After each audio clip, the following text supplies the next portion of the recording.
Hello everyone, this is Kyle Galaz with Poor2Pro Car Sales Training Podcast. Become a Sales Titan. We are in Season 3. This is episode number 7.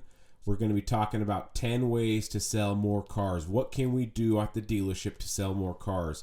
Before I get started, I want to say thank you to 4 of my Poor2Pro guys out there that signed up for one-on-one training sessions that went great.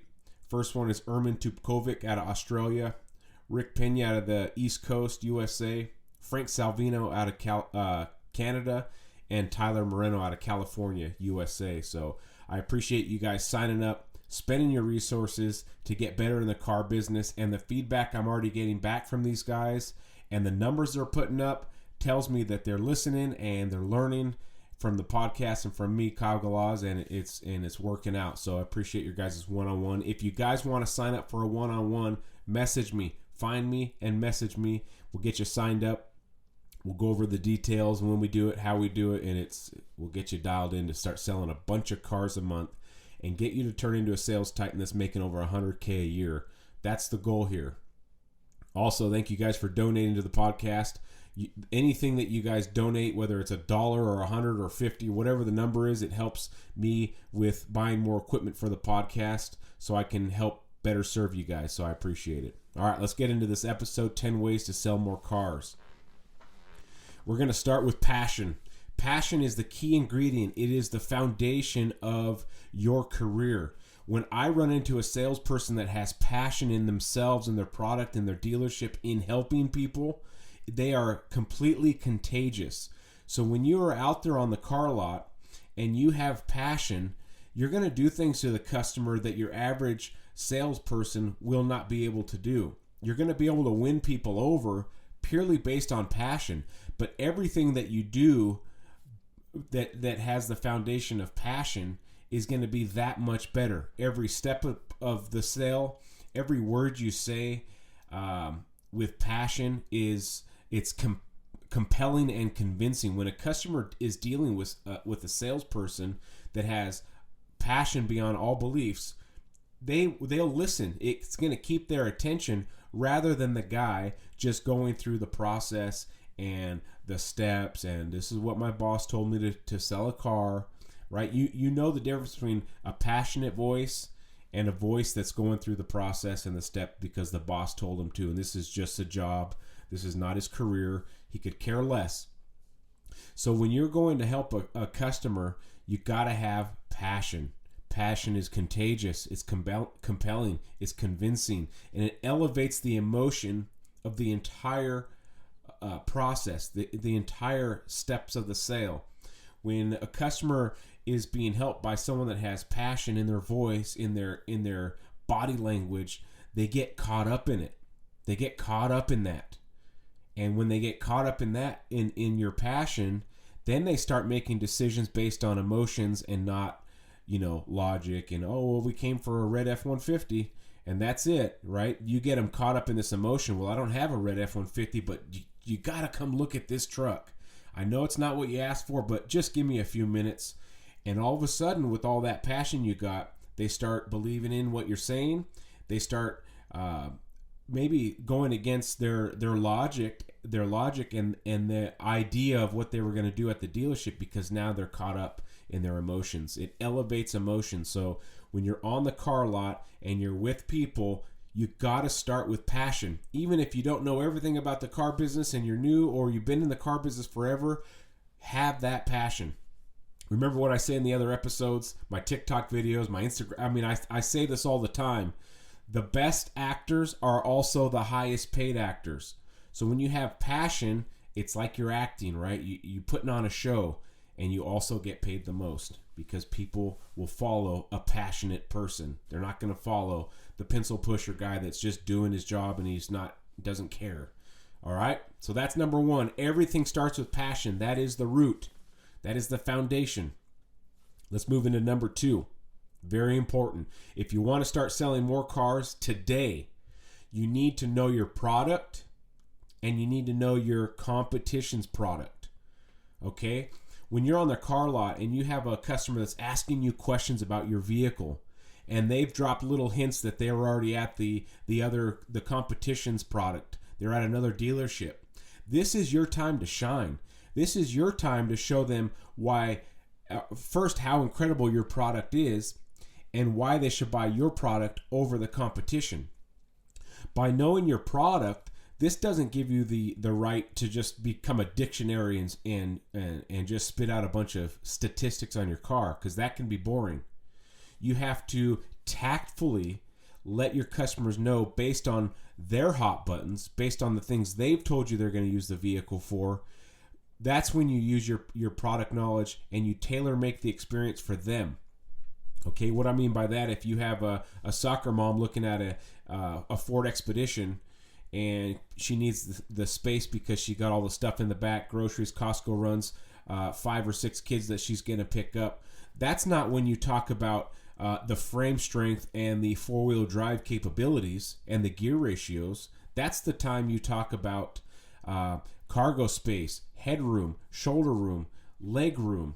Kids are going to grow up. They can grow up in this vehicle. You don't have to upgrade in a few years when your kids get to 6 feet. Okay, that's knowing your product and tactfully applying it to your audience. Okay, now knowing the competition's product is just as important as knowing your product, because if you can save that customer that much more time by not having to go visit the competition, because every vehicle you have on your lot in your new car lineup has somebody in that class, has a competitor in that class.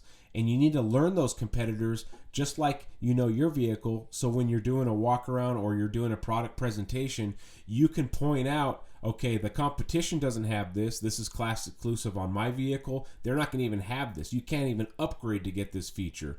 Okay, we have more leg space. We have more towing capacity. We have more shoulder space. We have better sound systems. So you got to know your competition's product, because then your customer won't have to go shop you. Then your customer doesn't have to leave the dealership, because we all know once they leave to go look at the competition, they're going to run into a salesman and they're going to buy something somewhere else. You need to be that salesman that knows your product and knows the competition's product. Okay? Let's move on to number 3. Incredible walkarounds. This is your time to shine. You're not going to get another chance at doing a first impression walkaround. Okay?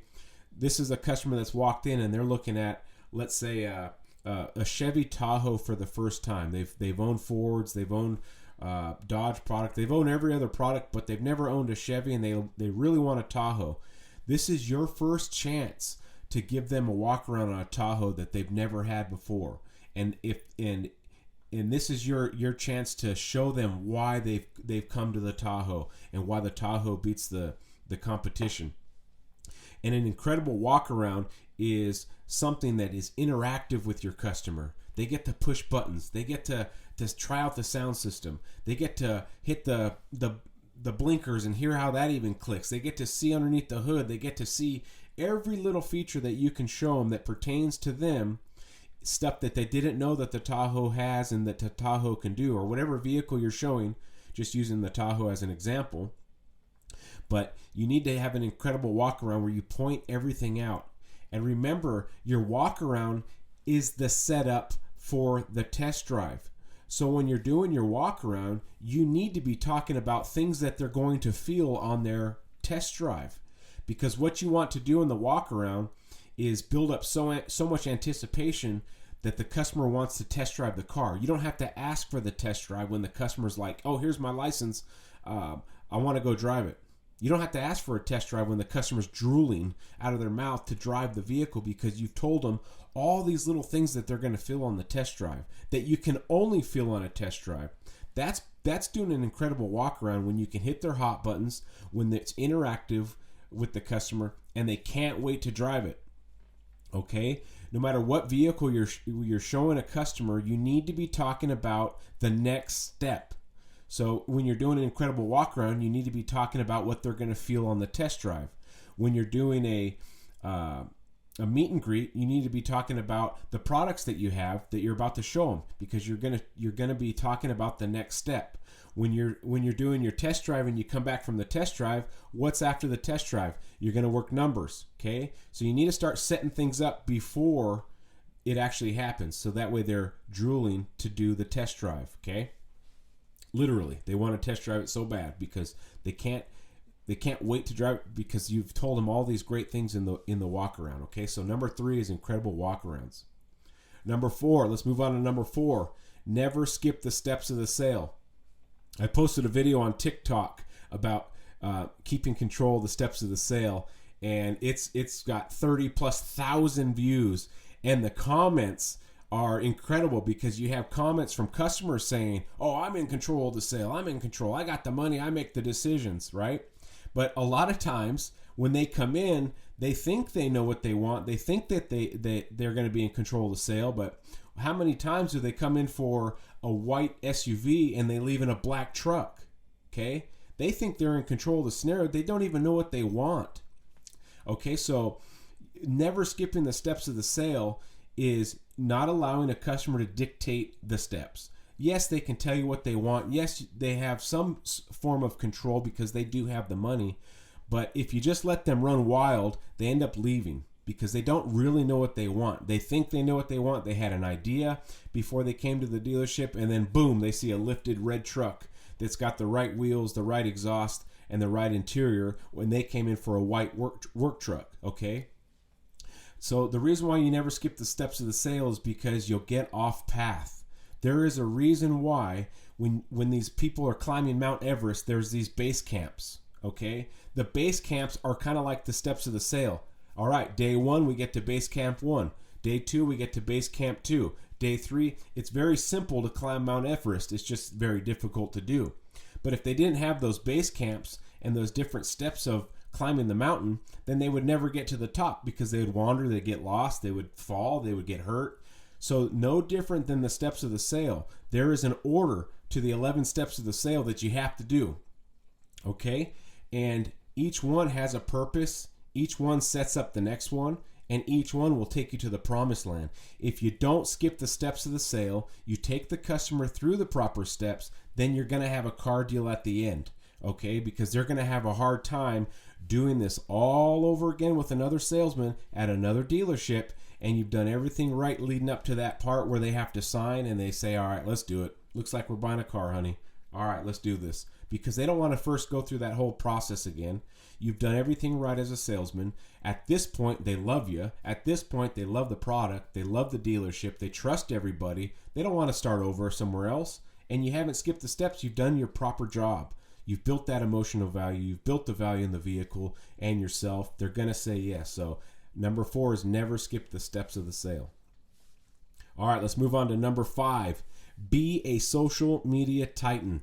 I've talked about this in other episodes and on my videos, but you need to be a local celebrity. Okay? If you're posting stuff every day about your dealership, not just, "Hey, we have this 2020 F-150 for sale. It's got leather." I'm not talking about those kind of videos. I'm talking about videos where the customers and potential customers can get to know you. Yes, you want to post videos of while you're on the lot, talking about the dealership, or "Hey, there's a new hire," or "Hey, come see me if you're thinking about your new, the next purchase." But you got to get familiar to these people because when they think of buying a car, they're going to think of the guy that's on social media. Most people nowadays have a social media account of some form. And if you're in their face every day with a funny video or a cool car, not just running ads, you don't want to just run ads because then you're going to get blocked. But, stuff that's interesting about your dealership, stuff they didn't know about the product. "Oh, did you guys know that the new Mercedes S-Class has this feature?" Or "the new Toyota Tundra has this feature?" And you go over something that's new and exciting, they're going to probably watch you again, and you're going to start wearing on them. And the next thing you know, when they want to buy a truck, they already know your face. They already know the product. They're probably going to ask for you or at least message you. Be a local celebrity. Post funny videos, post interesting videos, post pictures, not just vehicles for sale and not just sales pitch stuff. You got to become part of these people's regular daily routine. And then they all of a sudden start looking forward to your posts, and you become a familiar face. And when a topic of buying a new vehicle comes up, your name is in the forefront. Your name is on their on their mouths when they're out talking at parties and get-togethers. Oh, you got to go see this guy, or here, let me send you his info. It's on his social media. Also, on your social media accounts, make sure in your name title, the very first thing that they can see is where you work and what you do. I've met salespeople in the past that for some reason they're unwilling to post where they work and what they do and their job title. I don't know if it's they're embarrassed or they're worried about something, but if you get that information out there right away on social media, and we know how important social media is today, you're going to start getting more people messaging you. Oh man, I didn't know you sold cars. Oh, I haven't seen you in 10 years. You sell cars, right? You just got to let people know. If they don't know, they can't buy from you. If you don't have a product on the shelf, they can't buy the product. So you got to make sure they know who you are, what you do, and where you work, and what you sell. Okay. Number 6. Talked about this in my one-on-one with Tyler Moreno. It's the last one-on-one we just did. And it was work. You got to work numbers with everyone. Okay, we'll get into what we actually talked about, but I need to make sure you guys know number 6 is you have to work numbers with everyone. Even if they tell you we're not buying, it's the first place we shopped, okay? Working numbers is part of the sales process. You can't sell a car until you've worked numbers. So if you're letting people go before they got to see the numbers, then you're not going to get any closer to the sale. That's the stopping point, okay?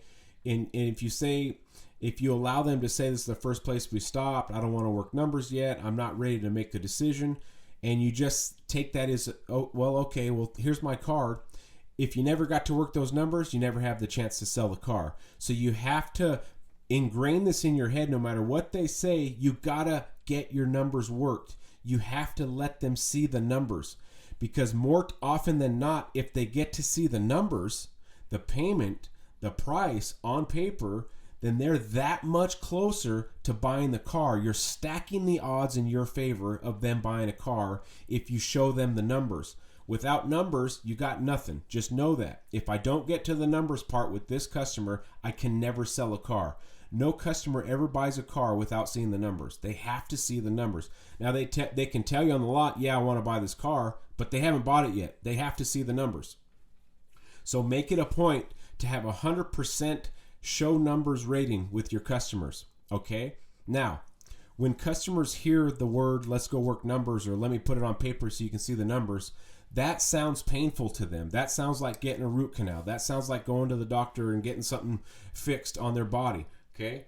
Working the numbers sounds painful. It sounds long and drawn out. So you have to change that verbiage to, let me get you more information. You have to disguise the numbers as more information. But we could all agree that getting the numbers is more information. So you're not lying or not telling the truth of some form. But you got to get the information, quote unquote, the numbers to the people. So when you get back from that test drive and there's that weird, awkward feeling of, okay, what do I do now? Do they want to buy the car? Do they not want to buy the car? You need to squash that feeling and say, all right, come on in, let me get you some more information so you can make an educated decision if you want to buy the car or not. Okay? That's up to you if you want to buy it or not, but let me at least get you the rest of the information. Most of the time, customers aren't going to say no. Oh, yeah, that makes sense. And if you've given them this verbiage of whether you want to buy it or not, it's almost like, oh, well, we got to weigh out. He's not trying to sell us, honey. He just wants to get us the information. But if you say, well, let's go work the numbers, then they got an abrasive reaction to that. It's, whoa, I got a dentist appointment. Oh, okay. You have a dentist appointment on a Sunday at 6 p.m.? Okay, right? So they're going to start making up things to get out of the dealership. You have to disguise the numbers as, let me get you more information. And you're going to find out if you change that verbiage from numbers to more information, you're going to start having people come inside the showroom, work numbers, and you're going to start selling more cars, okay? So number 6, do 100% every time of working the numbers with your customers. All right, number 7, call your sold customers. Whether it's good, bad, or indifferent, you have to stay in contact with your customers longer than their current vehicle will last. If you want customers to come back to you and buy their next car, their next 10 cars, your relationship has to outlast their loan. Your relationship has to outlast their car, okay? if they get tired of their car and you haven't talked to them in 4 years, it's free game. They're going to go wherever first. But if you stayed in contact with them the whole time and your relationship has outlasted the vehicle, you will be their first pick. You'll at least have the first shot of earning their business, because first they're going to feel compelled to come back to you because you've done everything right. You've sent them Christmas cards and birthday cards, and you've called them and you sent them happy birthday texts, and you've done everything right to keep a relationship. Okay, this doesn't mean call them every month and ask them to buy something. No, this is simply staying in contact. So you're the first person they think of when it's time to get a new car. They're going to feel guilty if they try somewhere else because you've contacted them, you sent them texts, you sent them cards, you sent them emails. You have to stay in contact with them longer than the vehicle lasts. Okay. So number 7 is call your sold customers. Sold customers are a humongous database of potential deals.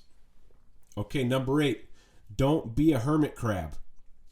What I mean by this is when you get off of work, don't just go home and never see the public again and then go back to the dealership and go home. You got to get out and do stuff. You got to wear your dealership's apparel outside of your home and dealership.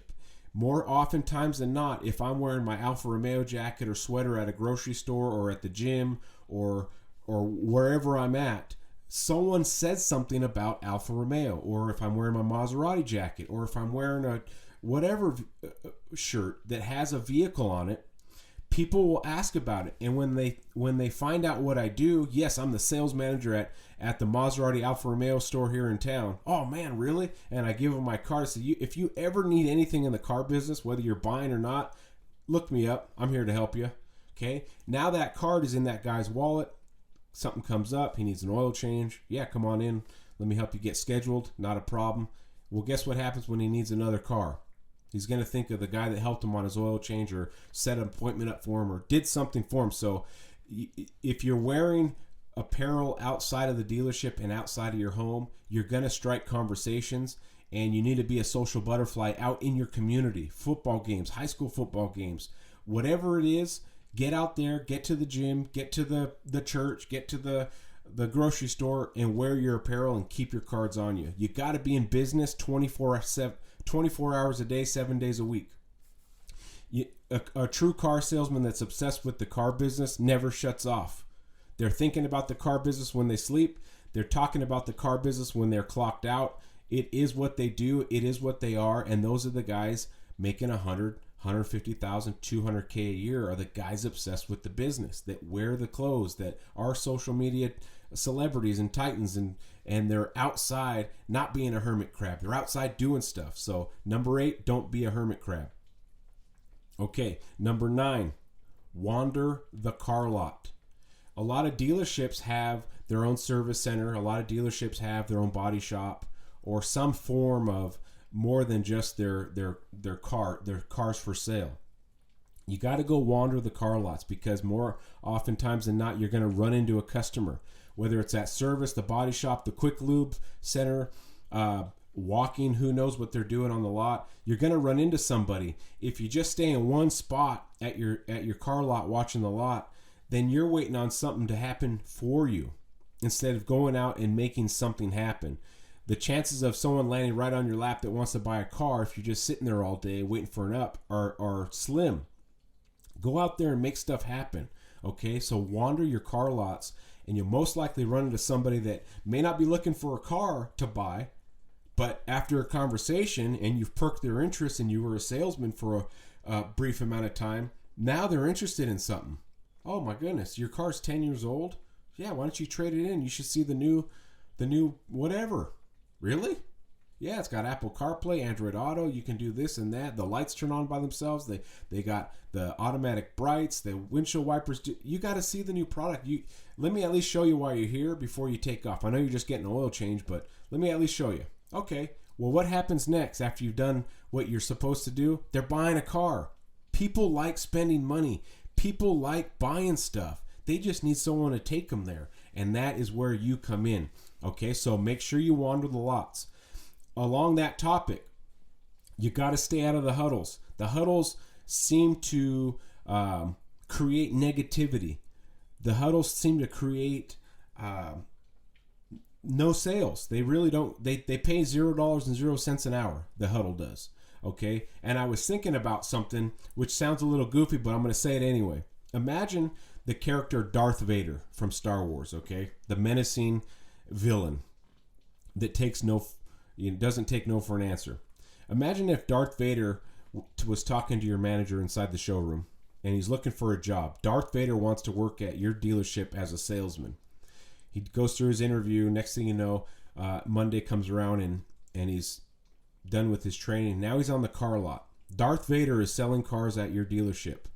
Do you think he's going to be in the huddle talking about politics, or he's going to be in the huddle complaining about someone else getting the phone call, or he's in the huddle talking about there's no customers on the lot? No. You know what Darth Vader's going to be doing? He's going to be finding customers to absolutely crush. In a good way, though. Darth Vader is going to clock in at the dealership and go find a customer and sell him a car, because he's got one mission on his mind, and it's to sell cars. He doesn't goof around. He doesn't play around. He's got one mission, and that's to sell cars. Well, you need to be the Darth Vader of your dealership. When you go to work, you stay out of the huddles. You don't get caught up in the negativity. You're there to slay sales and become a titan, okay? It sounds goofy or not. It does sound goofy, Darth Vader selling cars. Be kind of cool, actually. But think about that character. He's here to work, okay? He fears nothing, and he's going to finish his mission regardless, okay? So wander the lot, stay out of the huddles, no negativity. Number 10, the final one. You need to have a goal bigger than your current self, okay? What I mean by that is, if you're a sales guy and your biggest month is, let's say, 12 cars. You've sold 12 cars. You've never sold more than that, or 14 cars. Whatever the number is, you need to have a goal, an ongoing goal that I'm going to sell 20 cars one month. And you need to fight every month to hit that goal. It's you never done it before. It's bigger than yourself. Can I ever hit 20 cars? Well, if you don't ever put the goal out there and you don't ever try, you'll never get close. If you have a goal of 20 cars and you hit 18, that's your new high, right? You reach for the stars, at least you land on the moon. It's better to reach for something than not at all, than stay average, than keep low goals. I'm going to sell 9 this month. Are you kidding me? 9 cars? My daughter London, who's 13, could come to work and sell 9 cars. That doesn't impress anybody. 9 cars doesn't even impress you. That paycheck's not that great. Why don't you have a crazy goal and try to go for it every single month? Yeah, it sounds crazy, but just go for it. Put in all your work. Do your very best to try to hit that goal. What I also mean by a goal bigger than your current self is, do you want to be a sales manager? Do you want to be a GSM? Do you want to be an owner? What is your real big goal? And you need to keep that in your head. Everything you're doing right now is building towards the mega goal, okay? I've heard from salespeople, oh, there's a sales guy that doesn't know nothing about cars and he sells 15 to 20 a month. Well, good for that guy, but that guy's going to stay a salesman for the rest of his career, and you're going to move up. It doesn't take just selling a bunch of cars to move up. It takes the whole package. Learn your product, get good with customers, be a social media titan, be a local celebrity, wander the lots, know your competition's product. You're known as the sales guy that never skips any steps of the sale. You even call your sold customers. You're great at getting customers in after the test drive. You're out in the public's eye, local events, and you have these giant goals that people know about. Your GSM knows that you want to be a sales manager one day. Okay, these are the things that you need to do to sell more cars. It's a whole aura. You need to change your whole aura to, I am a businessman that happens to sell cars, and nothing is going to stop me from doing what I got to do to hit major goals and make a ton of money every month. 10 ways to sell more cars. I appreciate you guys listening to the podcast. I can't wait to get to season 4 when I get to talk about, actually season 4 is going to be all the one-on-one trainings I've done. So if you want to be a part of season 4, make sure you guys message me. We'll set up a one-on-one time. I got 5 more slots for it, so look forward to talking to you. Kyle Galaz, Poor2Pro Car Sales Training Podcast, out.